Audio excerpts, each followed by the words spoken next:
आदरणीय अनवर भाई, गांधी स्मारक निधीचे सर्व कार्यकर्ते, युक्रांतचे कार्यकर्ते, कुमारभाईंवर प्रेम करणारे सगळे आपले सहकारी, कुमारभाईची जयंती साजरी करावी लागली त्याच्या मृत्यूनंतर 1 महिन्यात याच्या एवढी दुःखद घटना दुसरी कोणतीही नाही. अनवर भाई इथल्या काही लोकांना माहिती आहे, मला आयुष्यात एकही नातेवाईक नाही, एकही नातेवाईक नाही. त्यामुळे जे आपले मित्र आहेत तेच आपले आप्त आहेत. दुःख याचं आहे, काल नरेंद्र दाभोलकरची पुण्यतिथी झाली. आज आपण कुमारची जयंती करतो. आपल्या मनाचे अवयव गळून पडावे अशी भावना माझ्या मनामध्ये आहे आणि त्यातून मी हे बोलतोय. अनायसे खरं म्हणजे अनवर भाईंनी सांगितल्यानंतर माझी यायची इच्छा नव्हती, स्पष्ट सांगतो. पण उर्मिला वहिनींशी मी जेव्हा बोललो तेव्हा माझ्या असं लक्षात आलं की मी त्यांची समजूत काढण्यापेक्षा त्याच माझं सांत्वन करतायत. तेव्हा मला नाही म्हणलं. म्हणून मी कुमारचा आणि माझा संबंध 60 वर्षांचा आहे. आपल्यापेक्षा कमी वेळ आम्ही एकत्र राहिलो.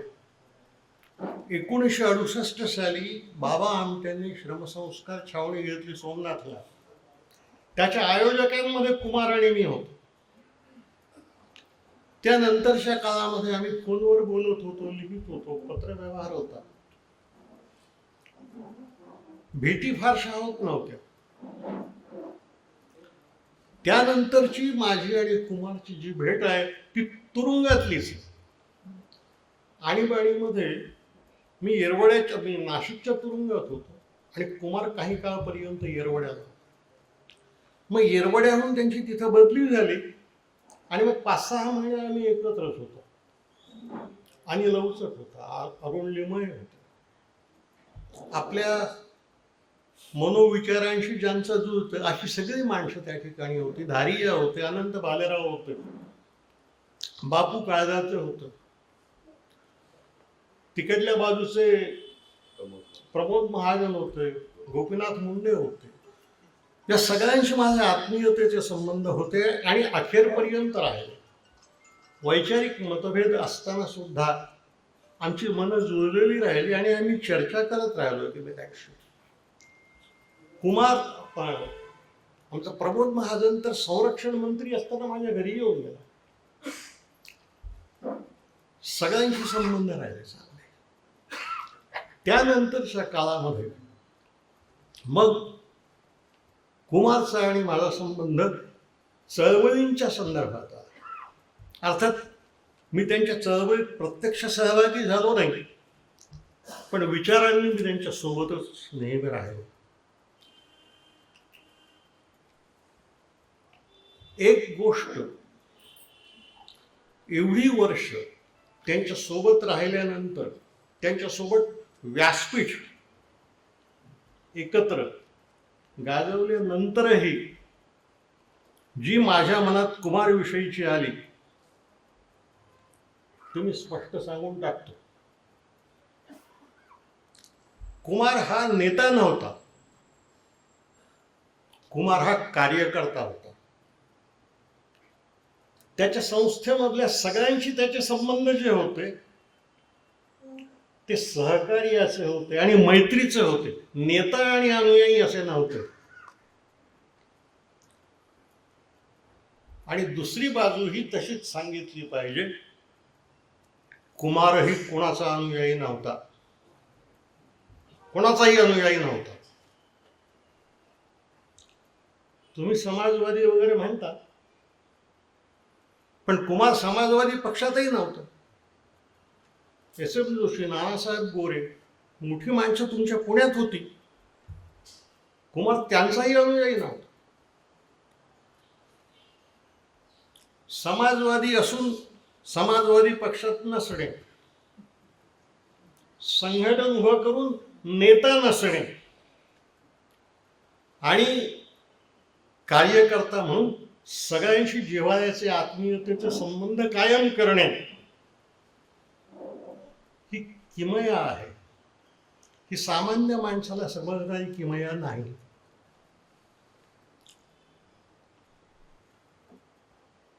त्याला अनेकदा रागही यायचा, पण तो त्यांनी कधी बोलून दाखवला नाही. अतिशय सौम्य शब्दात स्पष्टपणे आपले मतभेद सांगितले. अशी माणसं फार कमी भेटतात आयुष्यामध्ये. आपण भाग्यवान आहोत की अशा माणसांच्या सोबत आपण राहिलो आणि असा माणूस आपण पाहत आलो. माझ्यापेक्षा तुम्ही भाग्यवान आहात. तुम्ही तर त्यांचं आयुष्य चित्रपटासारखं पाहिलंय. मी अधूनमधूनच पाहिलाय. हा माणूस कार्यकर्ता म्हणून, मित्र म्हणून, स्नेही म्हणून, आप्त म्हणून आणि नात्यातला म्हणूनच वागला. मी मगाशी म्हणालो की बाबा आमट्यांच्या संस्कार छावणीत होता तो पहिली 2 वर्ष. त्यानंतर तो तिथेही आला. तो भारत जोडोमध्येही गेला. कारण जी माणसं स्वतंत्र बुद्धीने विचार करतात ना, त्यांना थोरा मोठ्यांच्याही मर्यादा लक्षात येतात. आणि थोरा मोठ्यांच्या मर्यादा ज्यांच्या लक्षात येतात ती माणसं स्वतंत्र बुद्धीनं आणि विवेकानंच वागत असतात. मतभेद कितीही हो, मतभेद कितीही हो. मी गांधी आणि टीकाकार नावाचं पुस्तक लिहिलंय. गांधींचे सगळ्यात जास्त मतभेद तर कस्तुरबाशी होते. हे लिहिलंय मी. कस्तुरबा त्यांना म्हणायच्या की तुम्ही माझ्यापेक्षा 6 महिने लहान आहात, तेव्हा तुम्ही माझं ऐकलं पाहिजे. गांधींना ते कधीच मान्य झालं नाही. ते भांडायचे. गांधी आयुष्यात कधीही चहा प्याला नाही, कधी कॉफी प्याला नाही, पण गांधी कस्तुरबाला चहा करून द्यायचे. म्हणजे गांधींनी देशाला शांतता शिकवली असं नाही, कुटुंबांनाही शांतता शिकवली. सगळ्या वयस्क माणसांनी लक्षात घेतलं पाहिजे.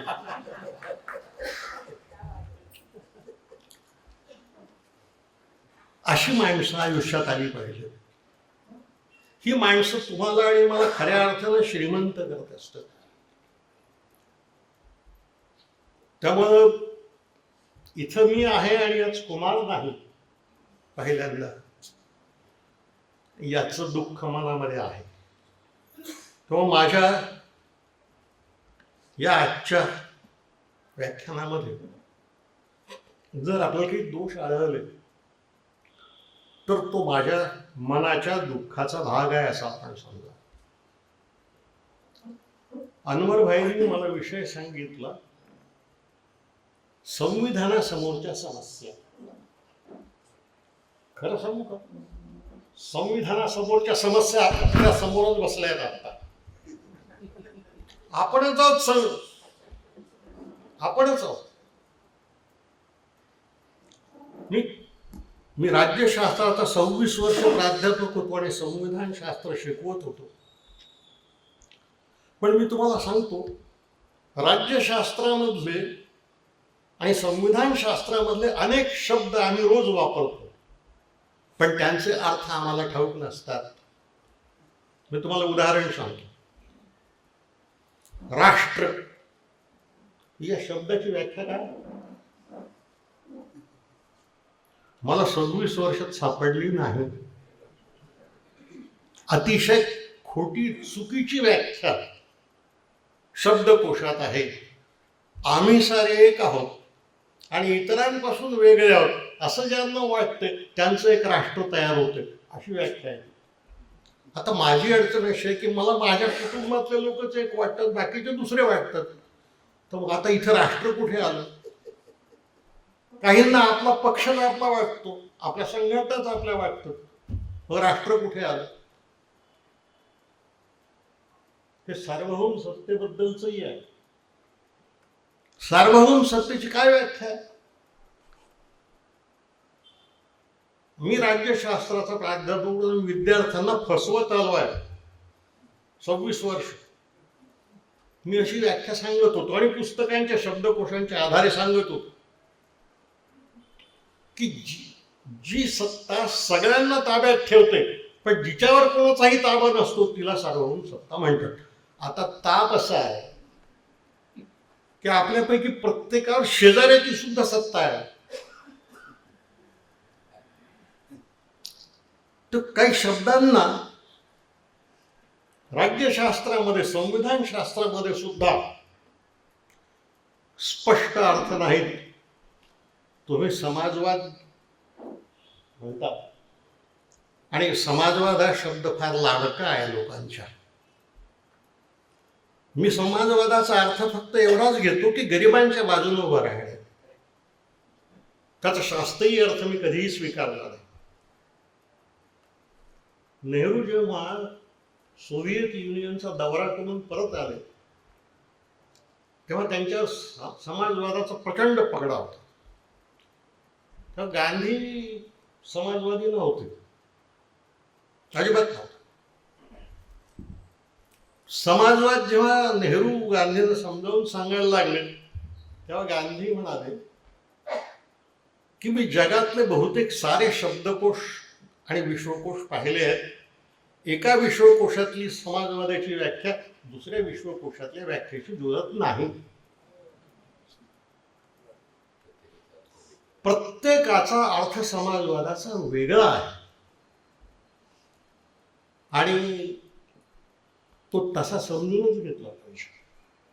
तो समजून घेतला पाहिजे आणि आपल्या समाजाच्या, आपल्या देशाच्या आणि आपल्या बुद्धीच्या विवेकाच्या कसोटीवर तो अर्थ आपण स्वीकारला पाहिजे. कोणीतरी सांगितलं,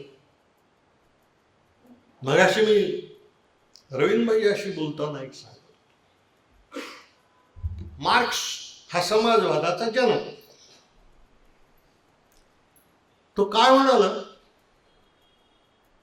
तो म्हणाला की समाजामधली उद्योगपती माणसं समाजाच्या मजुरांचं, श्रमिकांचं शोषण करतात आणि ते शोषित श्रमिक त्या उद्योगपतीच्या विरुद्ध सशस्त्र क्रांती करतात, त्यांना मारतात आणि उत्पादनाची साधने हिसकावून घेतात. ऐकायला छान आहे, वाचायलाही छान आहे, शिकवायला तर फारच छान. पण मी तुम्हाला सांगतो, अशी क्रांती जगात कुठेही झाली नाही. कुठेही झाली नाही. ती व्हायची असती तर अमेरिकेत झाली असती, जर्मनीत झाली असती, इटलीत झाली असती, कारण ते उद्योगप्रधान देश तरी होतं. रशियातली क्रांती कामगारांनी केली नाही, पराभूत झालेल्या सैनिकांनी केली. लेनिन त्यांचा नेता. चीनमध्ये तर माओ म्हणाला की इथं उद्योगच नाही तर मजूर कुठे आले? उद्योगच नाही, शेतीप्रधान देश आहे. म्हणून भारत आणि चीन सारख्या देशामध्ये मजूर क्रांती करत नाहीत. पटणार नाही आपल्याला, मलाही पटत नाही पूर्णपणे. तो म्हणाला कृषीप्रधान देशामध्ये शहराखेड्यांची पिळवणूक करतात. खेड्यामध्ये कच्चा माल तयार होतो, त्याचं पक्क्या मालात रूपांतर शहरामध्ये होते आणि तोच माल अधिक किमतीत खेड्यांना विकला जातो. मग शहर श्रीमंत होतं आणि खेडी दरिद्री होतं. हे माओचं म्हणणं. गांधी आणखीच वेगळं बोलला. तो समाजवाद वगैरे काही म्हणाला. खरं म्हणजे गांधी या नावाचा वादच अस्तित्वात नाही, हे फार स्पष्टपणे लक्षात घ्या. गांधी म्हणाला माझा कोणताही वाद नाही. याचं कारण माझा विचार अजून पूर्णच झाला नाही, तो प्रयोगावस्थेत आहे. आता जो प्रयोगावस्थेत आहे आणि याला पूर्णविराम नाही, ते तत्वज्ञान कसं होईल? तर गांधी वाद वगैरे काही नाही आहे. गांधी हा स्वयंभू विचाराचा माणूस होता. ज्या ज्या क्षणी जो जो प्रश्न डोळ्यासमोर येईल त्या प्रश्नाचा त्या काळाच्या संदर्भात विचार करून तो निर्णय घेत होता. त्यामुळे त्याचे अनेक निर्णय परस्पर विरोधी सुद्धा दिसतात. पण परस्पर विरोधी असले तरी विचाराची अंतिम दिशा एक होती. खरं सांगायचं तर तत्वज्ञान हा विषय जो आहे तो आज असं म्हणतो की जगातले सगळे वाद मेलेले आहेत. कोणताही वाद परिपूर्ण नाही. कोणताही वाद परिपूर्ण नाही. आपला ज्ञानेश्वर असं म्हणाला की स्वधर्म सूर्य पाहो. प्रत्येकाचा एक स्वधर्म आहे. त्याप्रमाणे त्याला सूर्य दिसतो. त्या दिशेने त्यांनी जायचं असते. आपल्याकडे सुद्धा वसुधैव कुटुंबकम आलं. तुकारामही तेच म्हणाला, अवघाची संसार सुखाचा करीत. तो काही समाजवाद वगैरे गरिबी बघून आला नाही. आयुष्यभर छळ सहन केला. या पार्श्वभूमीवर मी जेव्हा कुमारकडे पाहतो तेव्हा अनवरभाई माझ्या लक्षात आहे की कुमार हा स्वयंभू माणूस होता. स्वयंभू माणूस होता. त्यांनी कोणाला अनुयायी बनवलं नाही आणि तो कोणाचा अनुयायी झाला नाही. मला त्याच्या आयुष्यातल्या काही दुःखाच्या क्षणांची जाणीव आहे. आम्ही बोललो नसो. डॉक्टर राम मनोहर लोहियांवर त्याचं फार प्रेम होतं. पण लोहिया काय प्रकरण होतं. काँग्रेस कार्यकारिणीच्या बैठकीमध्ये देशाच्या फाळणीच्या बाजूनं मत दिलं आणि बाहेर येऊन फाळणीचे गुन्हेगार म्हणून नेहरू आणि पटेलांना शिवीगाळ करणारी पुस्तक लिहिलं.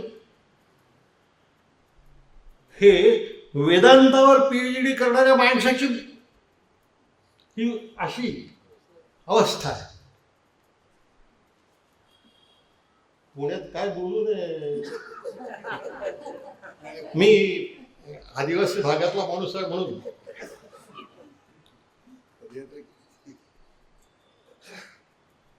जॉर्ज फर्नांडिस तडफदार लोक, समाजवादी नेता, सका पाटलांना पाडून निवडून आला. मी मुलाखत घेतली आनंद वनात. त्या मुलाखतीत त्यांनी मला काय सांगितलं की या देशातला जोडून ठेवणाऱ्या फक्त दोनच गोष्टी आहेत. एक काँग्रेस पार्टी आणि दुसरा हिंदू धर्म. आपण काँग्रेस पार्टीचा तर विचकाच केला. धर्माचा विचका करणारे बसलेले आहेत सत्तेवर. आणि हा जॉर्ज फर्नांडिस पुढे शेळपटासारखा अक्षरशः वाजपेयीच्या मंत्रिमंडळात गेला. वाजपेयींचे माझे संबंध अतिशय चांगले होते. मी त्यांच्या खूपदा मुलाखती घेतल्या, प्रवास केला त्याच्यासोबत. मी त्यांना शेवटी एकदा असं विचारलं की लालकृष्ण अडवाणींना उपपंतप्रधान पद देणं हे तुमच्या मनात नसताना तुम्ही का दिलं. तर म्हणाले अखबार में देना ना, मैं पर्सनली बोलता हूं, दोस्त करके. मी त्याला उपपंतप्रधान यासाठी केलं की हा जॉर्ज फर्नांडिस माझ्या मागे लागला होता. ही तथाकथित समाजवादाची अवस्था आणि समाजवाद्यांची ही अवस्था. त्यामुळं मी वादी झालो नाही कोणताही, याचा मला आनंद आहे.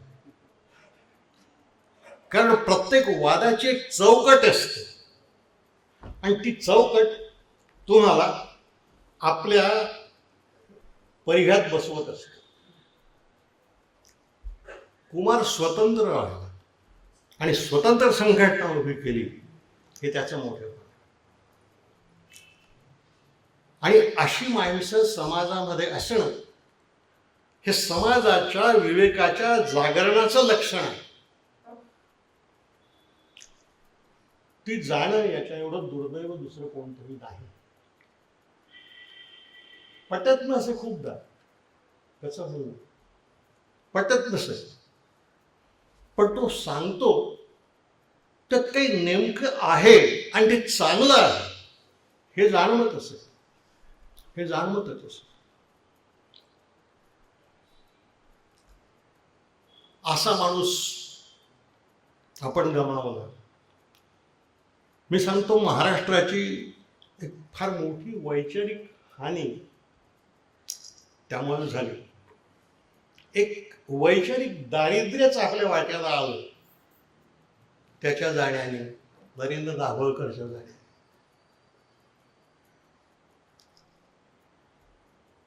या स्थितीमध्ये आपण आपल्या आजच्या संविधानाच्या संदर्भात विचार करणार आहोत. आत्ता या भगिनीने संविधानाची उद्देशपत्रिका वाचून दाखवली. त्या उद्देशपत्रिकेचं महत्त्व आपण लक्षात घ्या.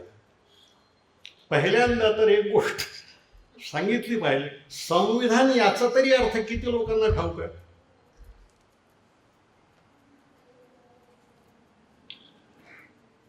क्रिमिनल प्रोसिजर कोड किंवा सिव्हिल प्रोसिजर कोड हे सामान्य माणसासाठी झालेले कायदे आहेत. संविधान हा सरकारसाठी झालेला कायदा आहे. सामान्य माणसांसाठी जे कायदे झाले ते सामान्य माणसांना आयुष्य नियमित करतात. संविधान हे सरकारला नियमित करणारा कायद्याचं पुस्तक आहे. सरदार संविधानाने सरकारच्या मर्यादा स्पष्ट केल्यात. आपल्या संविधानाने तिसऱ्या, हा एक संविधानाचा अर्थ आहे. संविधान हा सरकारसाठी बनवलेला कायदा.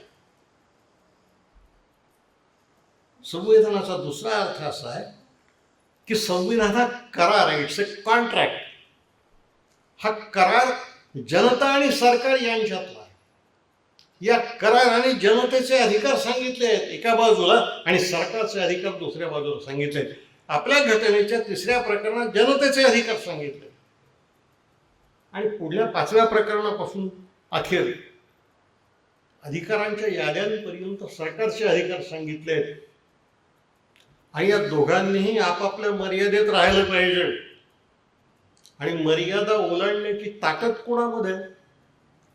सामान्य माणसात नाही, सरकारमध्येच आहे. कारण लष्कर त्यांच्या हातात, पोलीस त्यांच्या हातात, दंडे त्यांच्या हातात, ईडी आणि बाकी सगळे हातात आपण अनुभवतच, ते सगळं त्यांच्या हातात.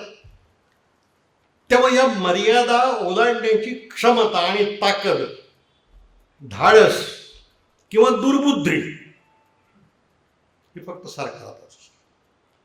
सामान्य माणसांना आपल्या मर्यादा माहीत असतात, आपल्या मर्यादा माहीत असतात. त्यामुळे ती माणसं आपल्या मर्यादा ओलांडत नाहीत. ओलांडण्याचं सोडूनच द्या, त्यांना आपल्या अधिकारांची सुद्धा फारशी जाणीव आहे असं मला कधी वाटलं नाही. आता उद्देश पत्रिकेच्या वाचनात सांगितलं की आम्ही या देशामध्ये लोकशाही, सार्वभौम लोकशाही प्रजासत्ताक, त्यातही सेक्युलर आणि धर्मनिरपेक्ष, समाजवादी समाज निर्माण करण्यासाठी आणि पुढे काही जनतेला देण्यासाठी हे तयार करतो. मी आपल्याला खरं सांगू का, असा एक प्रश्न विचारतो, डेमोक्रेसीचा अर्थ काय होतो? डेमोक्रेसी म्हणजे लोकांचं राज्य नाही. डेमोक्रेसी म्हणजे बहुमताचं राज्य नाही.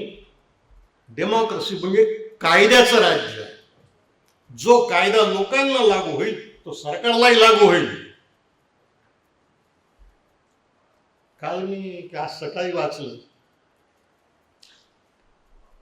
नरेंद्र दाभोळकरच्या खुनाच्या जन्मठेपेला स्थगिती दिली ना कोर्टाने, दिली ना. आणि तो तिकडे हेमंत बिस्वा मुसलमानांना गोळ्या घालून ठार कराव्या म्हणतो, त्याच्याविरुद्ध काही होत नाही. त्याच्याविरुद्ध काही होत नाही. कुठे आहे डेमोक्रेसी? मग कायदा आणि संविधानाने केलेला कायदा हा फक्त जनतेवरच मर्यादा घालण्यासाठी आहे. मी अमेरिकेचं सांगतो उदाहरण. अमेरिका ही लोकशाही आहे. अमेरिकेचा एक उपाध्यक्ष पदावरून सरळ जेलमध्ये गेला कोर्टाच्या आदेशाप्रमाणे. आणि एका अध्यक्षाला घटनेच्या नियमाप्रमाणे महाभियोगाचा खटला दाखल झाल्यावर राजीनामा द्यावा लागला निक्सनला.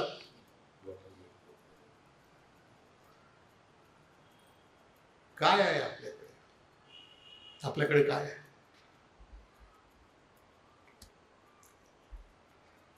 हे डेमोक्रेसी बद्दल समाजवादाविषयी बोललोच. प्रजासत्ताक आहे ना नावाला, प्रजासत्ताक आहे. पण प्रजासत्ताकामध्ये सत्तेवर बसलेला माणूस हा जर सम्राटासारखाच वागत असेल आणि त्याच्या सम्राट पदाला आणि त्याच्या शब्दाला संसदेपासून न्यायालयापर्यंत सारेच मान्यता देत असले तर प्रजासत्ताक ही सुद्धा कविता होते. आपण लक्षात घ्या, कविता होते. आणि सेक्युलरिझम कुठे? आपण म्हणतो वी आर सेक्युलर, अभिमान वाटतो. काय आहे सेक्युलर या शब्दाचा अर्थ? खूप इतिहासात अर्थ आले आहेत त्याचे. काहींनी त्याला निधर्मी राज्य, काहींनी अधर्मी राज्य, काहींनी गांधी सारख्यांनी सर्वधर्म समभाव हा विचार मांडला. यातले पहिले दोन विचार जे आहेत ते नकारात्मक आहेत. अधर्मी निधर्मी नकारात्मक विचार, आणि सर्वधर्म समभाविक कविता ती गांधींची असली तरी कविता आहे, कारण गांधी प्रार्थनावादी होतेच. जगातला कोणताही धर्म दुसऱ्या धर्माला आपल्या बरोबरीचा मानत नाही, हे वास्तव आहे. हे वास्तव आहे. जे हिंदू धर्मात असतील आणि उच्चभ्रू वैदिक असतील त्यांनाच फक्त मोक्ष प्राप्त होऊ शकतो, असं आहे ना. इतरांना नाही होत. जो अल्लाला शरण जाईल त्याला स्वर्ग मिळेल, म्हणून तो मौलाना शौकत अली म्हणाला गांधीला सुद्धा स्वर्ग मिळणार नाही, कारण तो अल्ला शरण नव्हता. इकडे अल्लाही म्हणायचा आणि तिकडे ईश्वरही म्हणायचा. सेक्युलरिझम या शब्दाची खरी व्याख्या आधुनिक अर्थाची जॉर्ज होलिव्हक या इंग्रज तत्वज्ञानाने केली आहे. आणि ती नकारात्मक नाही, ती सकारात्मक आहे. ती व्याख्या अशी आहे की ज्या मूल्यांनी मानवी जीवनाचं उच्चतम नैतिक कल्याण होते त्या मूल्यांचा जो धर्म तो म्हणजे सेक्युलरिझम. या व्याख्येचा एका शब्दात वर्णन करून सांगायचं झालं तर सेक्युलरिझम म्हणजे नीतिधर्म. नीतिधर्म, धर्माची नीती नाही, नीतीचा धर्म. ज्याचं कारण कोणताही धर्म हा नैतिक नाही, कोणताही धर्म हा नैतिक नाही हे मी पापात जाण्याची शिक्षा पत्करून सांगून टाकतो. जगातला कोणताही धर्म स्त्रीला न्याय देत नाही हे आपण लक्षात घ्या. आम्ही ज्यांना प्रगत मानतो त्या ख्रिश्चन धर्मामध्ये 4थ्या शतकात पोपने अशी आज्ञा केली की जी स्त्री स्वतंत्र विचार करेल ती चेटकी नाही, ती जाळली पाहिजे. तर 4थ्या शतकापासून 19व्या शतकापर्यंत 50 लाख स्त्रिया जाळल्या ख्रिश्चन धर्माने युरोपात. त्यांना नावं ठेवण्यात अर्थ नाही, सतीच्या नावानं आपणही तेच केलं आहे. आज मगाशी मला ते पीटर भैया भेटायला आले होते. ते सांगत होते की बाटल्यांचे काही मंदिरासारखं त्यांनी उभं केलं आहे सिंहगड रस्त्यावर. मी त्यांना गंमत वेगळी सांगितली. मी प्राग शहरात गेलो होतो, 70,000 लोकांच्या हाडांचं चर्च बांधलंय ते, हाडांचं, 70,000 लोकांच्या हाडांचं. धर्मांनी इतिहासात जेवढी माणसं मारली तेवढी राजकारणानं सुद्धा मारली नाहीत. इतिहासामध्ये 14,000हून अधिक युद्ध झाली, त्यातली 12,000हून अधिक युद्ध धर्मांची झाली. ख्रिश्चन आणि इस्लाम मधलं युद्ध 700 वर्ष चाललं. आपल्याशीही ते 700 वर्ष लढले इस्लामचे लोक. आणि तेवढंच झालं नाही, एकाच धर्मातले लोक आपसात भांडत राहिले. आपल्यातल्या शैवांनी किती वैष्णवांना मारलं आणि किती वैष्णवांनी शैवांना मारलं. तिकडे इस्लाम मध्ये सुद्धा दोन पंथाचे लोक एकमेकांशी संघर्ष करतच होते. कॅथोलिक आणि प्रोटेस्टंटही एकमेकांना मारतच होते आणि अतिशय भयानक शिक्षा देत होते.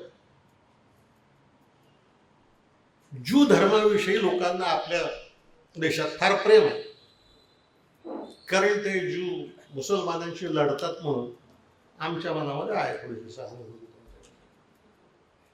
अरे, ते यहुद्यांनी आपल्याच धर्मातली किती माणसं मारली. एक ओराल नावाचा तरुण मुलगा होता, त्यांनी आपल्या धर्माच्या सगळ्या ग्रंथांमधल्या विसंगतींवर लिहिलं. त्याला शिक्षा केली गेली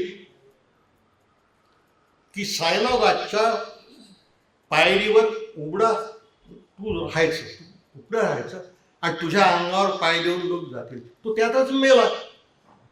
यहुद्यांनी सुद्धा माणसं मारली. गाझापट्टीत काय केलं? गाझापट्टीत स्मशान केलं ना त्याने. यहुद्यांनीही तेच केलं, आपणही तेच केलं. एक गोष्ट सांगितली तर आवडणार नाही. सम्राट अशोकाने कलिंगच्या युद्धात 3 लाख माणसं मारली. पुढे तो बुद्ध झाला,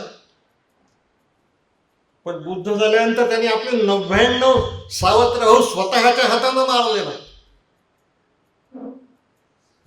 पुढे जाऊन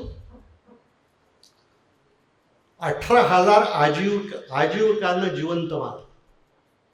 हे आजीवक हे मख्खाली घोषाल नावाच्या एका वेगळ्या धर्मसंस्थापकाचे अनुयायी होते. आपल्याही लोकांनी तेच केलं. आम्हाला असं सांगितलं जातं की बुद्ध धर्म फार शांतता, काही शांतता बिंतता नाही. बुद्धिस्ट वॉरफेअर नावाचा ग्रंथ आलाय, तो जरा वाचा. किती कत्तली केल्या आहेत त्याने. पूर्व भारतामध्ये, तिबेटमध्ये, जपानमध्ये, चीनमध्ये कोणताही धर्म रक्तपाता वाचून राहिला नाही. कोणताही धर्म स्त्रीवर अन्याय केल्यापासून राहिला नाही. एकही पोप त्या पदावर महिला का नाही आहेत? शंकराचार्याच्या पदावर महिला काय येत नाही आपल्या? आणि ज्या महिलांना मोठं पद लाभलं त्या अद्भुतच होत्या. झाशीची राणी अद्भुत होती, इंदिरा गांधी अद्भुत होत्या. म्हणजे आताच्या मंत्रिमंडळात वगैरे आहेत त्यांच्याविषयी काय बोलायचं आपण? महिलांनीच लिहिलं पाहिजे.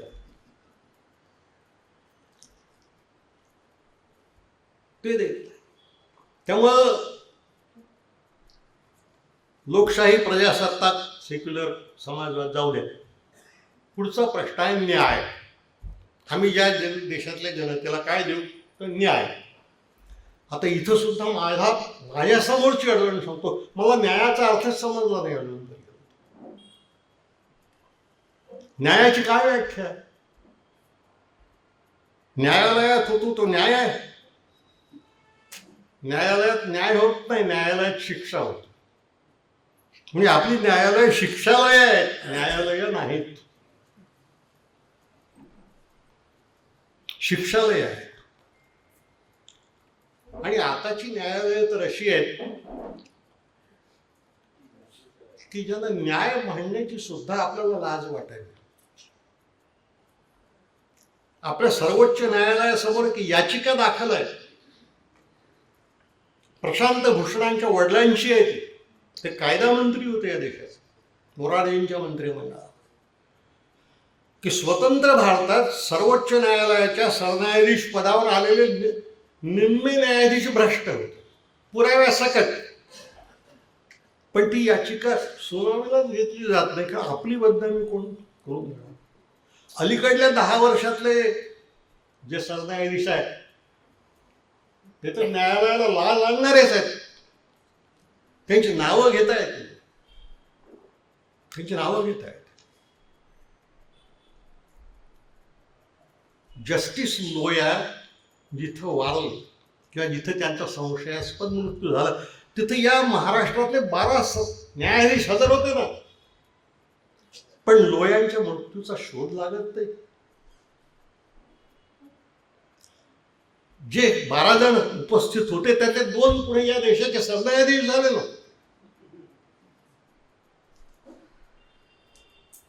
सरन्यायाधीश झाले आणि ते तुम्हाला आणि मला नीतीवर व्याख्यान द्यायला ऐकवायला लागले. अरे ज्यांना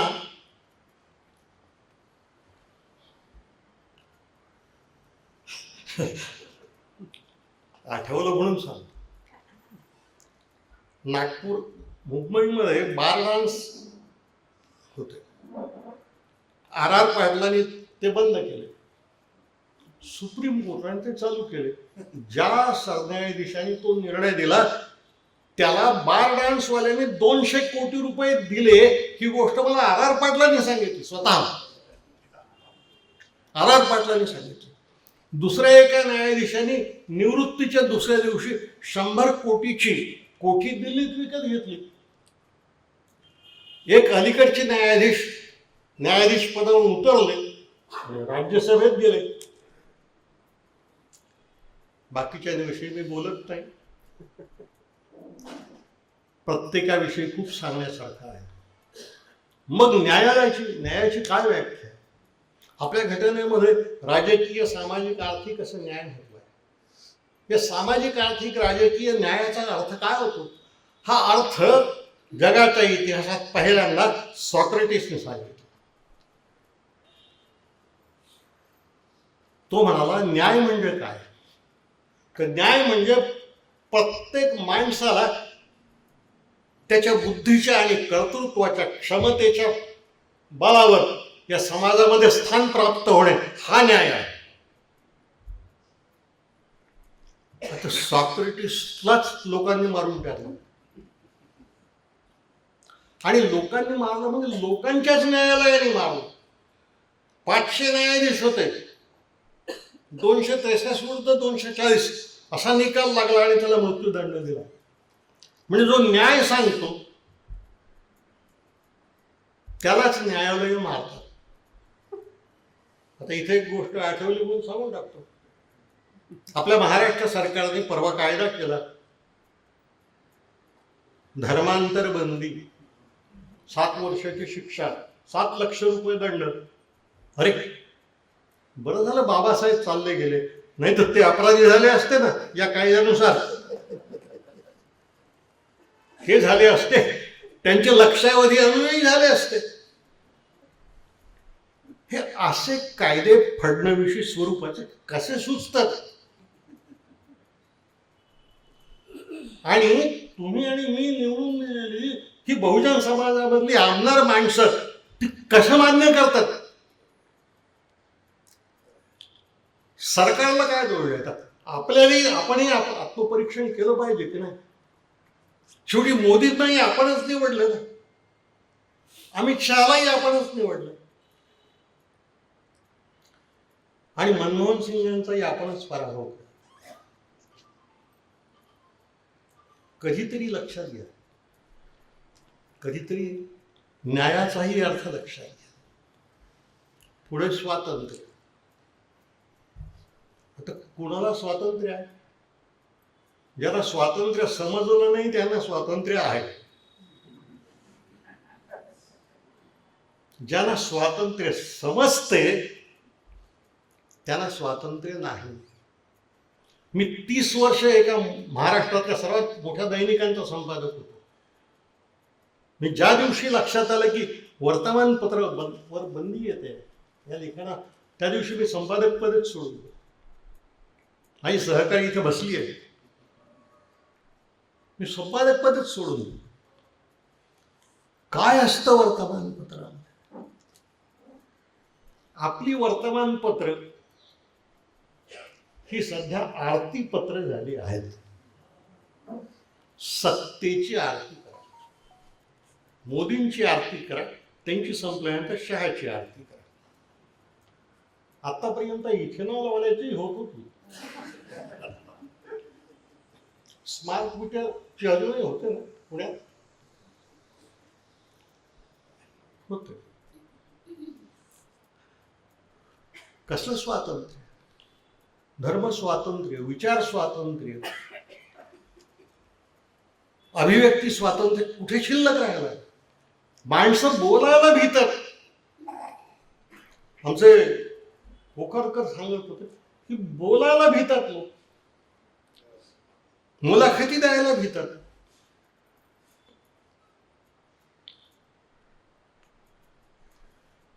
एक या देशाचे थोर नेते एप्स्टीनच्या कोंडण खाण्यात 310 वेळा जाऊन आले. किती लोकांनी ऐकलं, किती लोकांना ठाऊक आहे? कुणी छापलं? कुणीही छापलं, कुणीही छापलं. उलट तो धर्मात्मा, तो रामाच्या मंदिरावर झेंडा चढवतो. आपला प्रभू रामचंद्र तिकडे गेला का काय असं, अशी शंका कधी कधी मला येते. तोही काही करत नाही. त्याचे पैसे तो गरिबांना वाटत नाही. तो चंपतराय आणि ते कोण जे आहे त्यांना वाटतो. ते वैष्णोदेवी सुद्धा गरिबांना पैसे देत नाही, धनवंतांनाच पैसे देत. आमदार खासदार विकत घ्यायला या देशातले देवच मदत करतात का काय?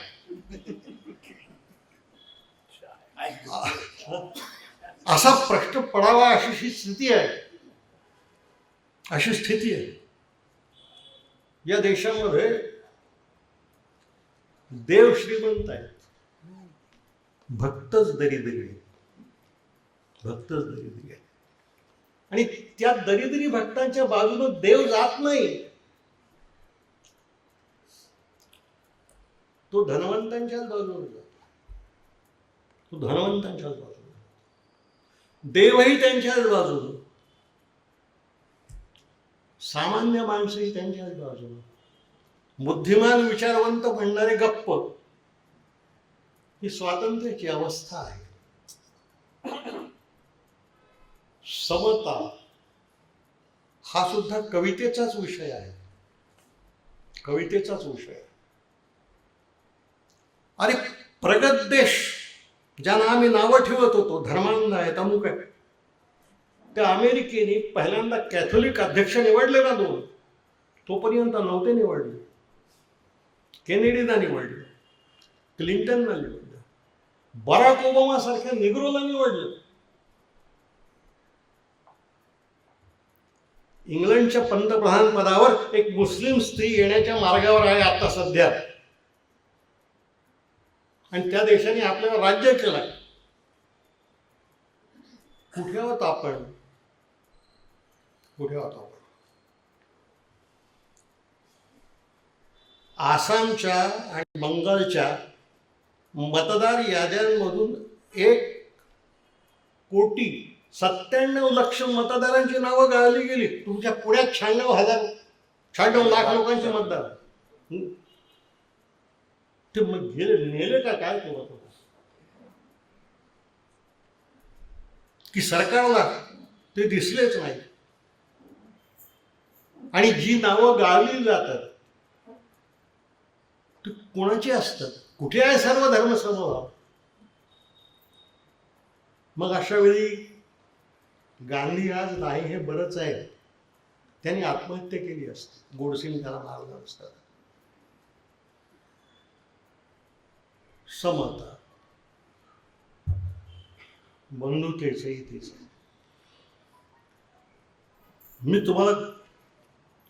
मी कोणाचा अपमान करत नाही. संविधानाविषयी तर माझ्या मनात आदरच आहे. मी शिकवलंच आहे संविधान.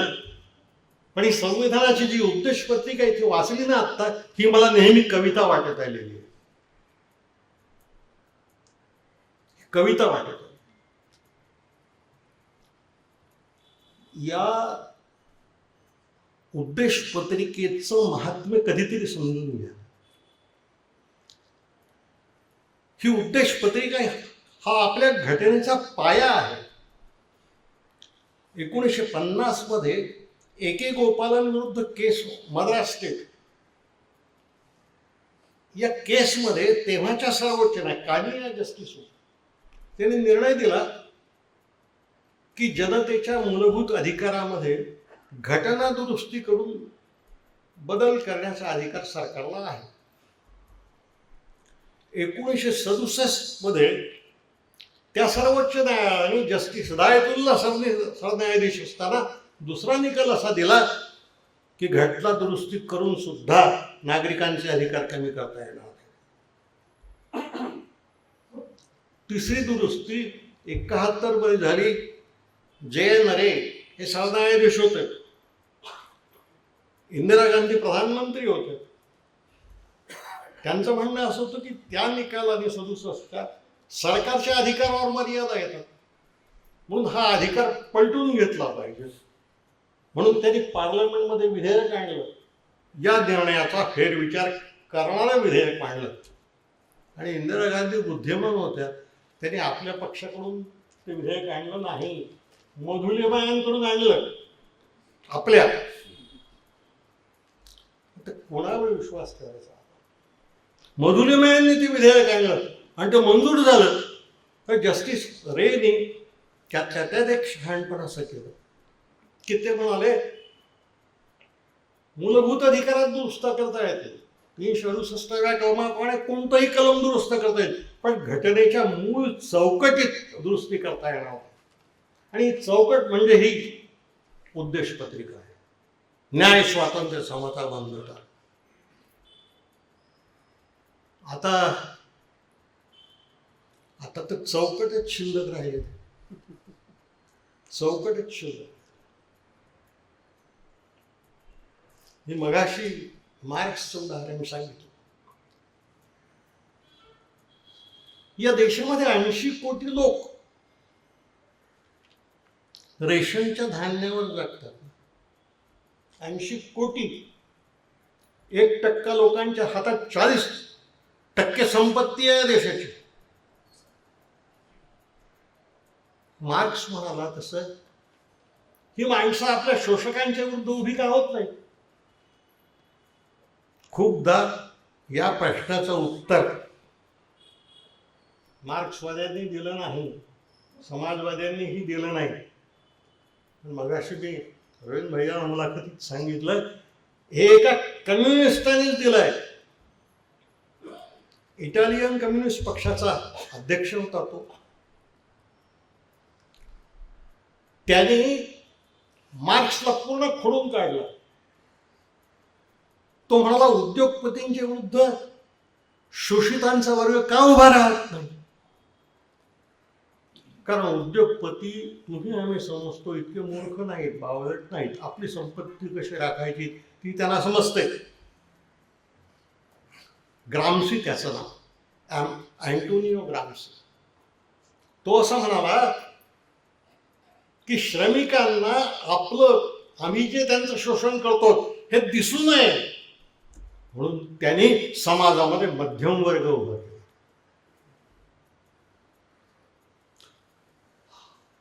त्यामध्ये सरकार आहे, लष्कर आहे, सरकारी अधिकारी आहेत, आपल्यासारखे सुशिक्षित प्राध्यापक, वकील सगळे आहेत.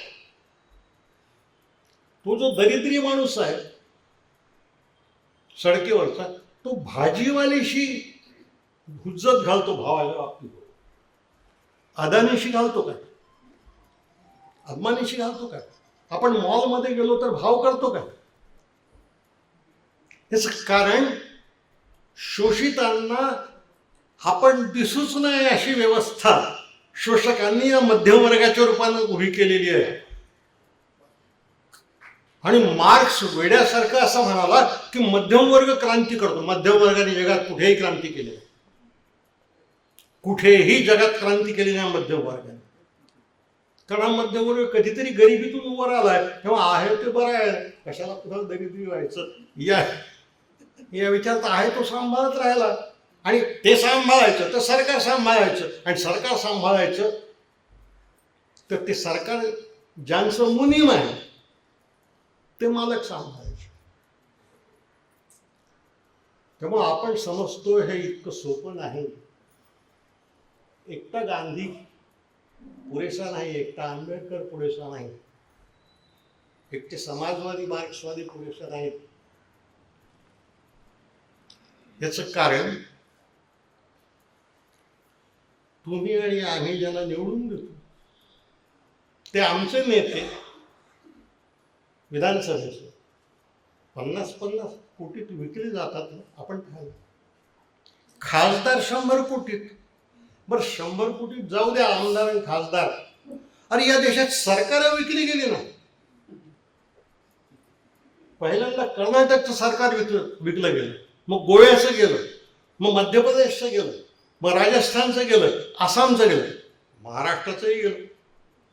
मला तर महाराष्ट्रातल्या अनेक थोर मान्यवर नेत्यांच्या विषयी असा एक प्रश्न आहे माझ्या मनात की ते नेमके आहेत कोण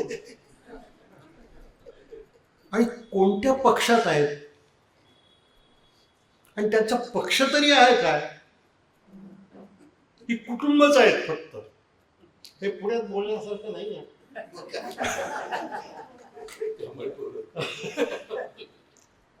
अरे आहे काय?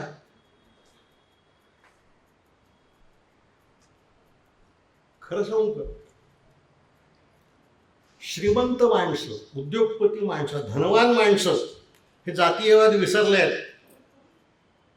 ते वेगवेगळ्या धर्मातले असतात, नातं जुळतात, पण आमचे गरीब लोकच नातं जुळवत नाहीत. याचं कारण आमचा समाज आणि आमचा गरिबांचा वर्ग हा जातींमध्ये विभागला गेला.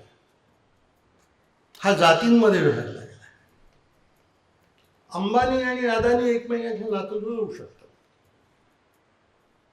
ते एप्स्टीनशी नातं जुळवू शकतात.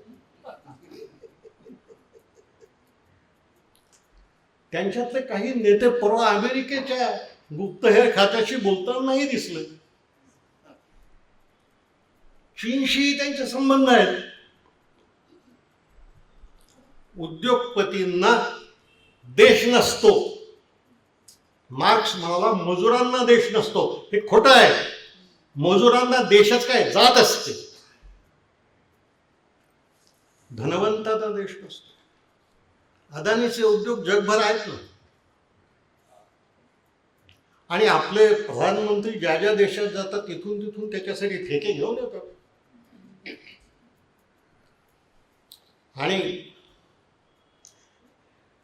त्यांची श्रीमंती, त्यांचं वैभव, त्यांच्या इथल्या लग्नांचे सोहळे पाहिले की आम्ही लोक सिनेमा पाहिल्यासारखे आनंदित होतो.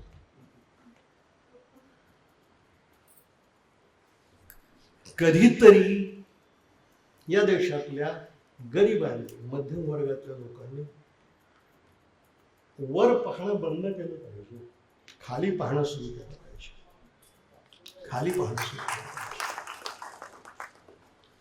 ते जे 80 कोटी लोक मी माझं घर इथल्या अनेकांनी पाहिलंय.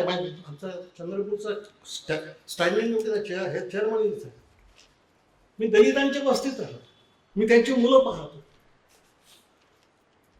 तुम्ही आता दिल्लीतल्या जंतर मंतर त्या आंदोलनाचा उल्लेख केला. तुम्हाला आणि मला असं सांगितलं गेलं आणि आपणही असं समजलो आणि अजून समजतो की हे आंदोलन शैक्षणिक सुधारण्यासाठी आहे. पेपर फुटतात आणि ते पेपर फुटल्यामुळं ते जे विकत घेऊ शकतात ते हे आंदोलन शैक्षणिक नाही, हे केवळ शैक्षणिक नाही. याच्या मागे जा. पुण्यातल्या किंडर गार्टन स्कूलमध्ये प्रवेश घ्यायला मुलाला 1,00,000 रुपये द्यावे लागतात प्रवेश फी म्हणून. मेडिकल कॉलेजमध्ये प्रवेश घ्यायला 1.5 कोटी लागतात. मी तुम्हाला सांगतो, मी 2 मोठ्या दैनिकांचा संपादक होतो, 26 वर्ष प्राध्यापक होतो. माझा मुलगा असता तर मी त्याला मेडिकलमध्ये नसतो पाठवू शकतो. माझ्या पत्नीने एक आदिवासी मुलगा दत्तक घेतला, मडावी नावाचा. तो स्वतःच्या बुद्धिबळाच्या बळावर एमडी झाला. आदिवासींच्या खेड्यात जाऊन आदिवासींची सेवा करायला लागला. 2दा सिव्हिल सर्जनच्या नोकऱ्या आला, ते त्यांनी नाकारल्या. आणि का नाकारल्या? तो म्हणला सिव्हिल सर्जनला वर पैसे द्यावे लागतात, मी ते नाही का. त्या कन्ना मडावी त्याचं नाव, त्याच्यावर मी कादंबरी लिहिली, त्यावर चित्रपटही निघाला. त्या डॉक्टरच्या पोराला हिंदुस्थानामध्ये मेडिकल कॉलेजमध्ये ऍडमिशन नाही मिळाली. तो युद्ध जज्ञ स्थितीतल्या युक्रेनमध्ये शिकायला गेला, कारण तिथं फी कमी आहे.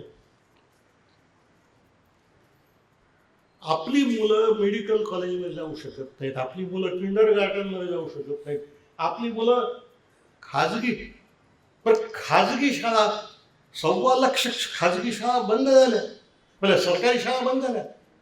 प्राथमिक शाळा तिथं आम्ही शिकलो ना. पण प्रायव्हेट शाळा आणि कॉलेजेस त्यांचे धंदे जोरात सुरू आहेत आणि ते किंमत सांगतात ना. या स्थितीत आपण आहोत. या स्थितीत तुमचा माझा स्वतंत्र हिंदुस्थान आहे. इथं राम आहे, कृष्ण आहे, सगळे आहेत. कोणाला वाचवायचं असतं शाळेत? कोणाला वाचवायचं असतं? आम्ही ज्या जिल्ह्यात आहोत त्या जिल्ह्यामध्ये सुरजागडला जिंदाल नावाचा उद्योगपती खाण काढतात. त्या खाणीतून जे विषद्रव्य निघते त्यांनी ते संबंध आदिवासी मुलूक बेचिरा खायला लागलाय.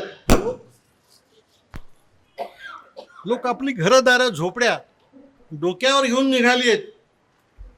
आणि आता या येत्या 2 वर्षात त्या गडचिरोली जिल्ह्यात 300 खाणी होणार आहेत अदानीच्या. त्या जिल्ह्याचा खंड होईल ना, त्या जिल्ह्याचा खंड होईल. त्या बिचाऱ्यांना नेतृत्व नाही, त्या देशांना जाणकार नाहीत. या खाणींवर ज्यांचे माल वाहक ट्रक लागले आहेत ते सगळे आमदार आहेत, महाराष्ट्राचे खासदार आहेत, मंत्री सुद्धा आहेत. ते आदिवासींना कशाला वाचवतील? आणि केंद्र सरकार सुद्धा त्यांनी अर्धलष्करी पथकं पाठवली तिथं. ती पथक आदिवासींच्या रक्षणासाठी नाही, तर हे आदिवासी उलटून त्या जिंदालच्या खाणींवर चालून येते म्हणून जिंदालच्या रक्षणासाठी आले. अरे आपण कशा देशात राहतो? कशा सरकारच्या नियंत्रणात राहतो? ज्या देशाचा प्रधानमंत्री 15-15 दिवस पर्यंत महिना लोकसभेत येत नाही, संसदेत एका प्रश्नाला उत्तर देत नाही, पदवीशून्य प्रधानमंत्री, तडीपार गृहमंत्री, इथेनॉल मिश्रक बांधकाम मंत्री, कोणाकोणाची नावं घ्यायची? कोणाकोणाची नावं?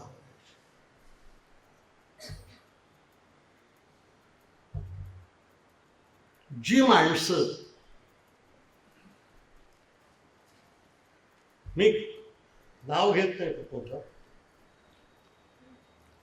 एक सत्पुरुष हे 12 वर्षापूर्वी मोपेडवरून हिंडायचे, ती मुडकी. तो मला मोठा भाऊ म्हणाला. एकदा त्याची रस्त्यात मोपेड मोडली, तर मी त्याला माझ्या गाडीत बसवून त्याला हवं तिथे सोडून.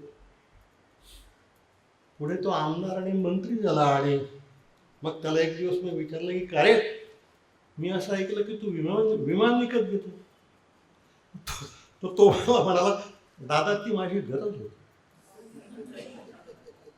तर मी त्याला म्हणालो की अरे माझी गरज अवकाशीय नाही म्हटलं, पण माझं पैसे नाही म्हटलं.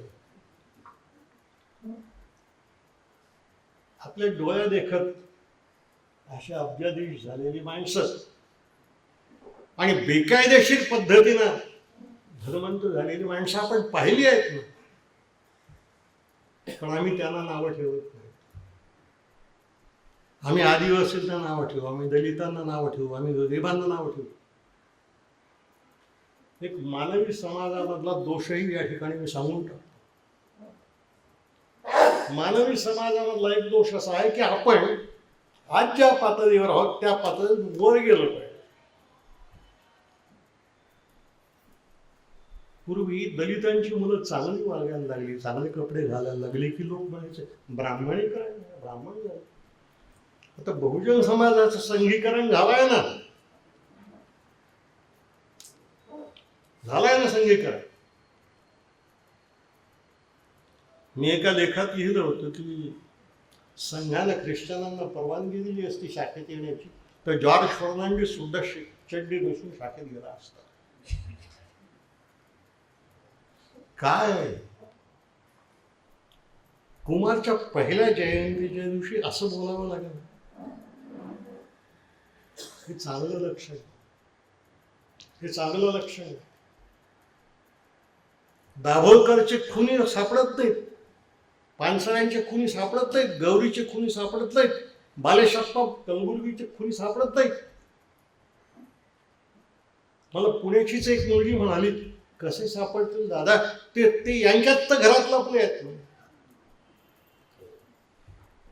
यांच्याच घरात लपले आहेत, ते कसे सापडतील. तर मित्रहो, मोदीचा आणि शहाचा विचार फार करू नये आपण.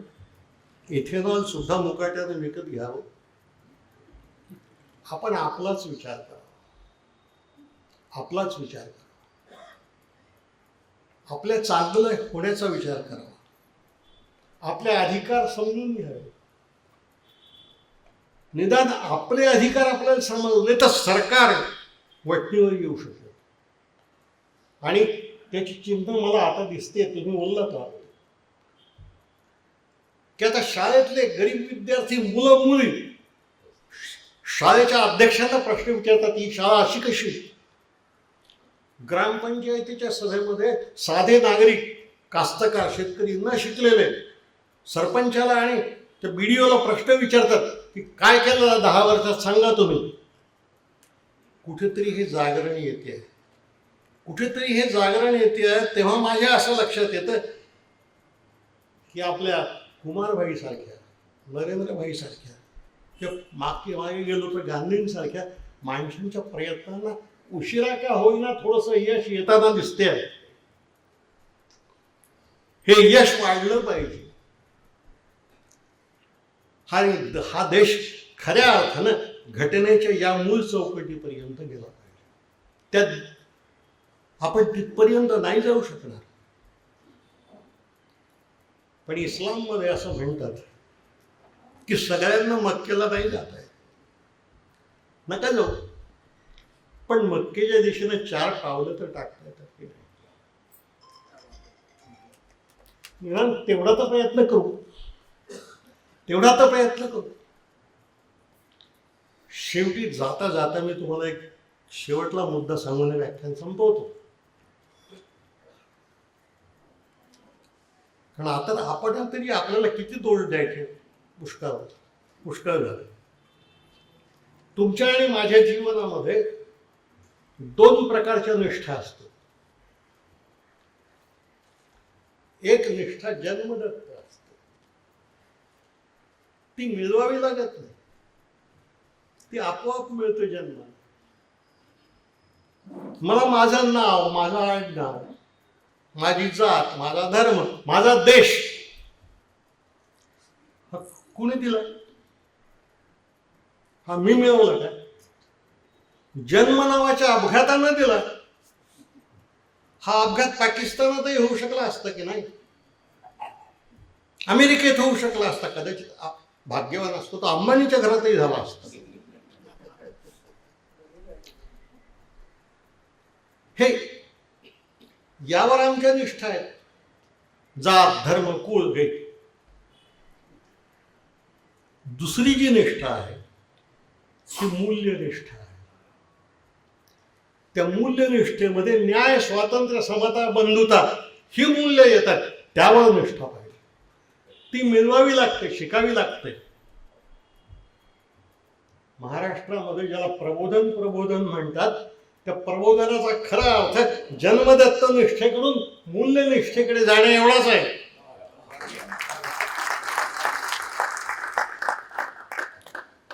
तसं जर जाऊ शकलो तर विवेकानंदांनी म्हटल्याप्रमाणे, गांधींनी म्हटल्याप्रमाणे, आंबेडकरांनी म्हटल्याप्रमाणे कदाचित हाच देश खऱ्या अर्थानं विश्वगुरु होईल. आजच्या अर्थानं खऱ्या अर्थानं विश्वगुरु होईल आणि जगाला मार्गदर्शन केलंच होतं नाही. गांधीच्या अगोदरची एक गोष्ट सांगतो मी. इंग्रजांचं राज्य या देशात येण्यापूर्वी हा देश जगातल्या 27% मालमत्तेचा धनी होता. दादाभाई नौरोजींनी ग्रंथच लिहिला आहे. 27% मालमत्ता हिंदुस्थानाची होती. इंग्रज गेले तेव्हा या देशाची मालमत्ता आणि तिची वाढ 1%हूनही कमी झाली.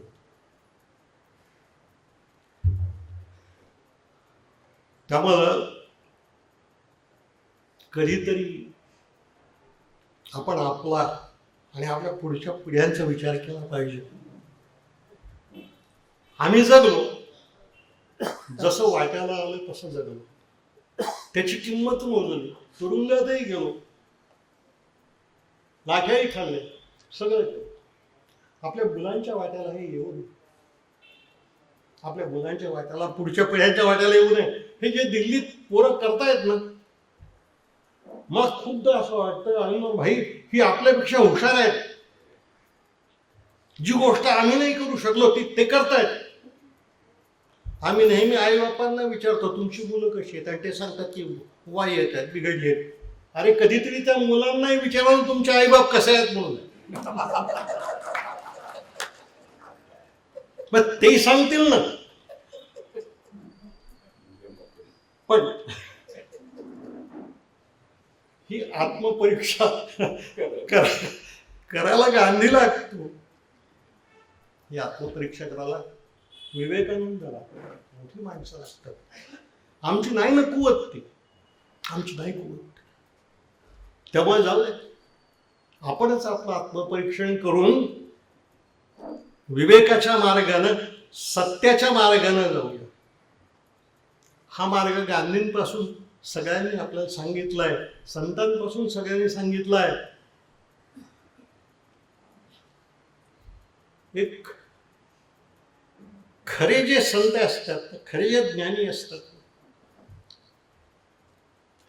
त्यांना सत्याचा शब्द ठीक आहे बाजूला, पण सत्याची जाणीव होत असते. मी शंकराचार्यांचीच गोष्ट, शंकराचार्य हिंदुस्थानचा दौरा करून आले आणि एका पायवाटेतून अरुंद जात असताना त्यांचे शिष्य समोर होते. समोर एक चांडाळ जातीचा माणूस येत होता. ते शिष्य त्याला म्हणाले की तू खाली हो, गुरुदेव येत आहेत. तो काही बाजूला झाला नाही, शिष्य बाजूला झाले. मग शंकराचार्यच त्याच्या समोर गेले आणि तो दरिद्री चांडाळ माणूस शंकराचार्यांना असं म्हणाला की अरे तू जन्मभर अद्वैत सांगतो, मग तुझा आत्मा आणि माझा आत्मा यात काय फरक आहे? तेव्हा शंकराचार्यांनी त्या चांडाळाच्या पायावर डोकं ठेवून लोटांगण घेतलं.